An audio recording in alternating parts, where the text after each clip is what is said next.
You ever have one of those moments where, deep down, you're about to become a story one that nobody wants to be in, but here you are? That was us, standing at Denver International, two nervous twins holding first-class boarding passes like they were winning lottery tickets, except the prize was just getting treated like any other passenger for once. My sister Nia gave me this look that said, "Here we go again," and right on cue, the gate agent Trevor Reynolds, name tag, and all hit us with, "I don't care who your father supposedly is, you two aren't getting on this flight." Loud enough for half the terminal to hear, you know? Sometimes I wonder if these folks practice their lines in the mirror at home. Let me back up a sec. We're Zara and Nia Jackson, 17-year-old identical twins. And that day, we were on our own headed to Boston for college tours, finally allowed to travel without our dad shadowing us like we were 6 years old. Thing is, Dad's not your average worried parent. He's Marcus Jackson, and as of a few weeks ago, the new CEO of Mid-Atlantic Airlines. But nobody knew that. He kept it quiet, bought our tickets under a private account. Also, he could see for himself how the airline treated real people. We had first-class tickets as idea, not ours. We were just excited, hair done up in neat braids, sneakers a little scuffed, trying not to stand out, but never quite succeeding. When we reached the check-in, Trevor looked straight through us literally, like we were invisible. Called up the couple behind us, all friendly smiles. When we finally spoke up, he turned cold, barely glancing our way. "I'll be with you when I'm ready." It stung, but it wasn't the first time. We waited while he served 3 more white passengers, making small talk about Chicago and pretending we didn't exist. Eventually, he snapped tickets and ID, like we were some kind of inconvenience. He looked at our first-class boarding passes as if they might have fleas. "Are you sure you're at the right counter?" We explained, patient, polite, over-explaining the way black girls are taught to do. Still, he was suspicious. "Where did you get these?" Our patience was hanging by a thread, but we held on, explaining that our father bought them, showing our student IDs. "Not sufficient," he declared, and then took our IDs and tickets and vanished into a back office, leaving us out there, holding up the line, feeling every stare. 15 minutes later, he returned and, loud enough for everyone, said, "You've been reassigned to economy, boarding gate 32. Just like that. No apology, no explanation. "First class isn't for everyone," he said in this way that meant, "not for people like you." Nia was ready to explode, but I grabbed her arm. We've been warned our whole lives. Anger from girls like us is always weaponized. So we asked for a supervisor. "She's busy. Take it up at the gate." And that was that. We moved away, humiliated. Nia whispered, "We should call Dad," but I shook my head. "Not yet." He said only for real emergencies. And, as much as it burned, we thought we could handle it. We didn't notice Trevor making a call, but I'd bet anything it wasn't to wish us a safe flight. Security was next to slow-motion parade, where we watched white passenger after white passenger breeze through, barely a pause. Our turn? "Random selection for additional screening," the TSA agent said with a smirk, as if she was waiting for us. We got the full treatment bags pulled apart, laptops slammed around. Even our allergy meds dumped out like they were narcotics. And then came the pat-down.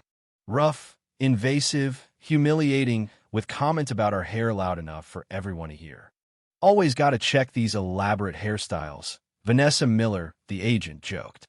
Some people nearby started filming. And just as quickly as supervisor swooped in, threatening detention unless the video was deleted. Nobody protested long. By the time we got our stuff back, damaged and disheveled, 45 minutes had vanished, and so had any hope of getting to our gate on time. Nia wanted to call Dad again. "He's in that meeting," I reminded her. "We'll get this sorted." It's ridiculous the lies we tell ourselves to keep hope alive. With boarding still an hour away, we tried to eat at Sky High Grill. The hostess, Melissa Carter, took one look at us and claimed there'd be a 45-minute wait, even though half the tables were empty. We pointed it out, and she shot back, "Those are reserved." Their website said they didn't take reservations. She blushed, then lied again to policy, she claimed. Next minute, she said a white couple who'd just walked in at one of those supposedly reserved tables. Nia called her out, and suddenly we were the troublemakers. The manager, Keith Dawson, showed up and told us we were being disruptive. A Latina waitress, Elena Rodriguez, tried to seat us, but Keith shut her down. "Find somewhere else to eat," he said, making it crystal clear what kind of people weren't welcome. We left, fighting back tears, but Elena caught up with us outside, pressed a couple of food vouchers into our hands, whispered that what happened to us was a pattern, not a fluke, and promised to be a witness if we complained. It was a tiny lifeline. "Maybe we're not alone," Nia said. It was the first good thing that happened all day. We finally got our first-class passes, restored some board agent at customer service, fixed them without even apologizing, and showed up at the gate, thinking surely that was the end. Nope. The gate agent, Richard Whitman, stopped us again, loud and theatrical, calling security. He said our IDs looked illegitimate. Nia had enough. "You're doing this because we're black, and that's illegal." He flushed red, but instead of backing down, he doubled down. Then, a black supervisor named Diane Blackett appeared. We thought, finally, someone who'd get it. But when she pulled us aside, her smile disappeared. "People like us have to be twice as perfect," she whispered. "Don't make a scene." It hit harder than any slur could have. We got to the jet bridge, but Gregory Walsh, another employee, blocked us again, claimed a system alert on our reservation, needed more checks. We watched as every other passenger boarded. 30 minutes later, he told us the flight was full, our seats given away for security concerns. Then security showed up, hands on their weapons like we were threats. They threatened to detain us, confiscate our phones if we recorded. We left, beaten but not broken. That's when we called Dad. For once, he picked up on the first ring. We spilled the whole day, to him every humiliation, every name. He listened, quiet, then finally said, "Girls, there's something you need to know. I'm the new CEO of Mid-Atlantic Airlines." I couldn't speak. Nia squeaked, "You're what?" He explained why he'd kept it secret, why we were flying that airline, why he needed to see the company's real culture. "Don't move," he said, "and record everything."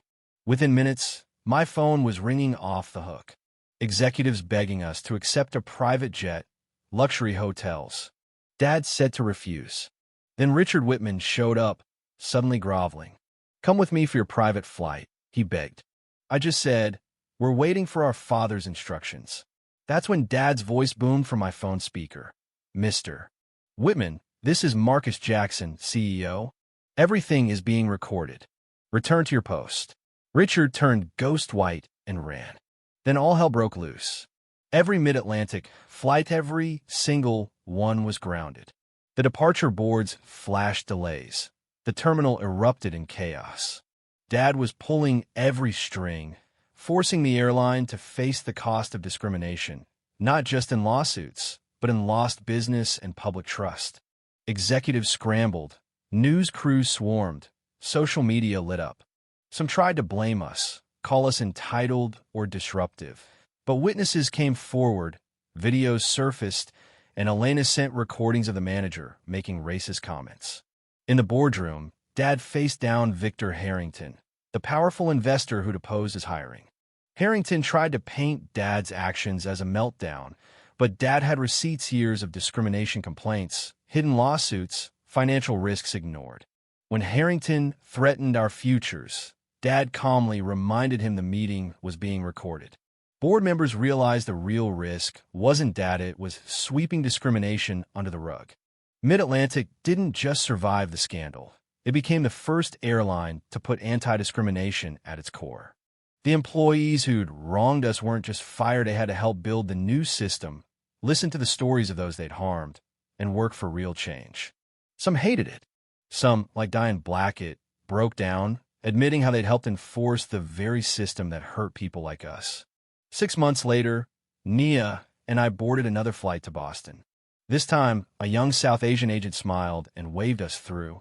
Diane, now a cabin leader, came to thank us personally, voice trembling. "You changed this airline." For once, we believed it. As we took off, I looked back and saw a little black girl peering out her window, smiling, and thought, she'll never know what happened at Gate 32. But she'll benefit from it. Maybe that's enough. Yeah, that happened. And if you've ever seen or felt discrimination traveling, working anywhere, drop your story in the comments. Does change come from the top? or from people who refuse to stay quiet. Like, share, subscribe, and remember, courage doesn't always roar. Sometimes it just refuses to move aside. Xin chào các bạn, mình là Trinh, mình phụ trách viết content. Trên đây là những công việc của mình là mình